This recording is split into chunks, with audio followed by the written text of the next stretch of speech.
Okey, jadi daripada penerangan video yang saya bagi sebentar tadi, yang pertama tadi, yang pertama tadi, jadi kamu dapatilah bahawa HCl contohnya, bila mana dia dilarutkan di dalam air, kita akan dapati bahawa H tu dia akan mengion, dia mengion, membentuk ion positif lah, kan, ion positif. Dan juga HCl ni dia akan bentuk ion negatif. Lepas tu kamu akan dapati bahawa hidrogen yang terdapat di sini, kan, hidrogen, ion hidrogen ni apa akan jadi? Dia akan bertindak balas dengan H2O, kan. Jadi bila bertindak balas H2O, dia akan membentuk H3O plus, kan. Dia itu yang kita panggil hydroxonium.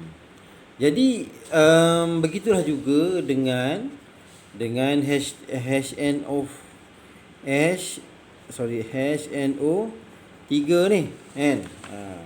HNO3 bila mana dia melarut di dalam air, dia dilarutkan dalam air, tambahkan dengan air, apa jadi? Dia akan membentuk ion, ion H plus ni. Ion H plus ni tambah dengan NO3 minus, kan. Jadi kita dapat tahulah bahawa sesuatu bahan tu dengan adanya ion hidrogen, dia akan membentuk larutan berasid, kan. Bila mana dia mengion di dalam air, banyaknya ion hidrogen terbentuk, itulah yang dikatakan acid, dia akan membentuk acid. Okey, kita pergi pula kepada alkali. Maksudnya kamu kena, itu basic dia. Basic dia ialah bila mana sesuatu larutan, sesuatu bahan kimia tu dia mengion, membentuk mengion dalam air, menghasilkan ion hidrogen, itulah acid, kan. Itulah acid. Itu secara basic dia. Sesuatu bahan kimia, dia melarut dalam air, dia membentuk ion hidrogen, jadi itulah bahan berasid.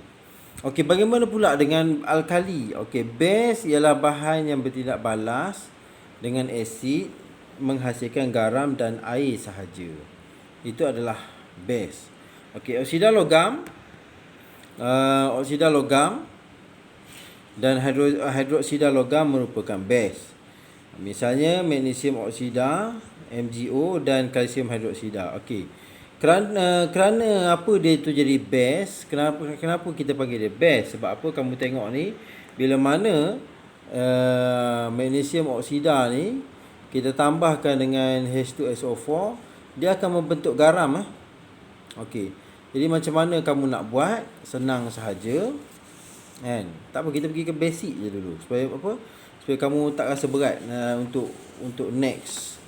Okey, untuk next yang akan datang ni lah, kan. Okey, MgO ni, magnesium oksida, kamu tambahkan dengan H2SO4. Okey, jadi macam mana nak dapatkan seterusnya, kan? Senang sahaja. Yang ni kamu cantumkan dengan yang ini. Yang ni kamu cantumkan yang ni, kan. Jadi yang ni dia akan ambil depan, yang ni dia ambil belakang, kan. Jadi kalau yang ni dia cantum dengan magnesium ni cantum dengan sulfat ni, dia akan jadi MgSO4.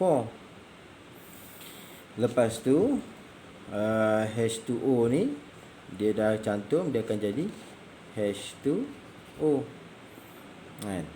Lepas tu kamu kena cubalah, tengoklah adakah dia persamaan ni dia apa, seimbang atau tak seimbang, kan. Kena tengok tu. Okey. Jadi bila mana kamu dah buat, apa lagi contoh yang lain, Contoh lain, kalsium hidroksida, kalsium hidroksida CaOH 2 tambahkan dengan HNO 3 kan. Ini kalsium hidroksida macam ni bentuk dia, kita tahu. Okey, kemudian basicnya saya cakap ini contoh ini. Ini kena contoh ini. Kan? Jadi kamu akan dapat CaNO 3 tambahkan dengan apa dia? H2O. Okey. Jadi untuk pengetahuan kamu, Ca ni, kalsium ni, dia adalah macam ni kan. Dia macam tu. So kamu kena, bila mana dia bercantum tu ni, kamu kena considerkan dia akan jadi macam tu. Kan? Kan kalau kamu ada belajar bab-bab yang lepas tu, yang mana ion okey, dia macam tu. Kita cantumkan dia dengan ion negatif macam tu. Apa jadi, kamu kena tukarkan ni, bawa ke sini. Ini satu. Jadi apa jadi? Ca dia satu sahaja. Kalsium ni satu sahaja. Sedangkan NO ni kan, NO tu kamu kena jadikan 2 ya. Kamu kurungkan jadi 2. Kan? Mana dapat ni cikgu? Kamu kena tengok dalam bab-bab yang lepas. Bab-bab yang lepas macam mana ion negatif dengan positif, bila mana kita cantumkan dia, kita kena tukarkan kedudukan dia punya ni lah kan. Berapa dia punya positif dia, berapa dia punya negatif dia. So kamu buat macam tu, kamu akan dapat lah bahawa CaNO ni, NO3 ni mesti ada 2 belakang. Jadi bila mana kamu dah dapat macam tu kan, kamu tengok, okey, kita kena seimbangkan pula. Kena seimbangkan Ca kan, H2O, H2. Maksudnya sini ada 2, ni ada 3 kan.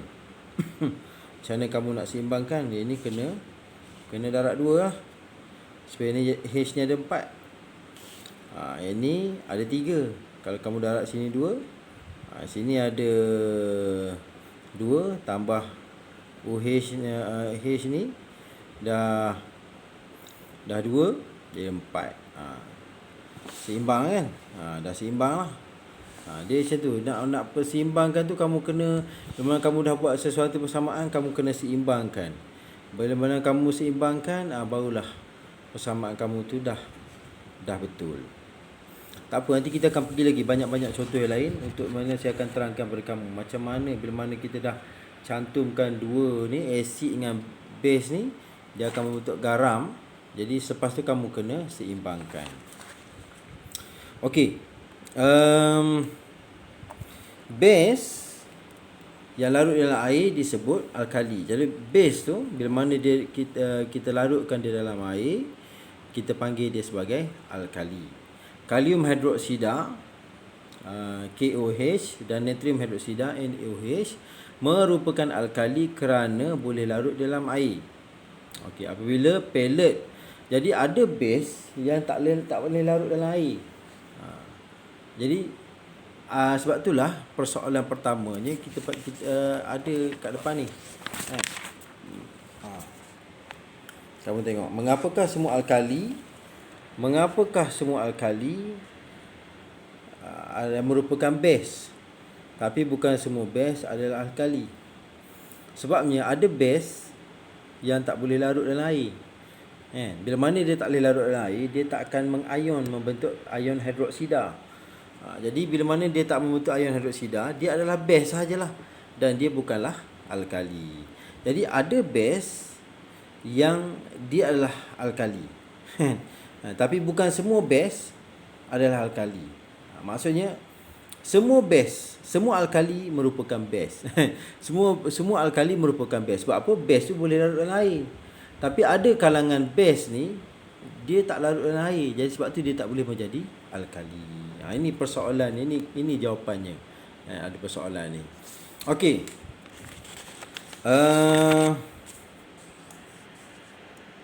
Kamu tengok sini. Okey. NaOH boleh larut dalam air, kan. Apabila pelet neutron hidroksida dilarutkan di dalam air, ion natrium dan ion hidroksida boleh bergerak bebas di dalam air yang dihasilkan. Kamu nampak bila mana NaOH ni dia dilarutkan, kita larutkan dalam air, kamu akan dapati ion-ionnya akan bergerak bebas. Ni ion-ion dia, kan. Ion-ion ni akan bergerak bebas. Jadi bila mana dia bergerak bebas, dia boleh menunjukkan sifat dia lah. Menunjukkan sifat dia sebagai alkali.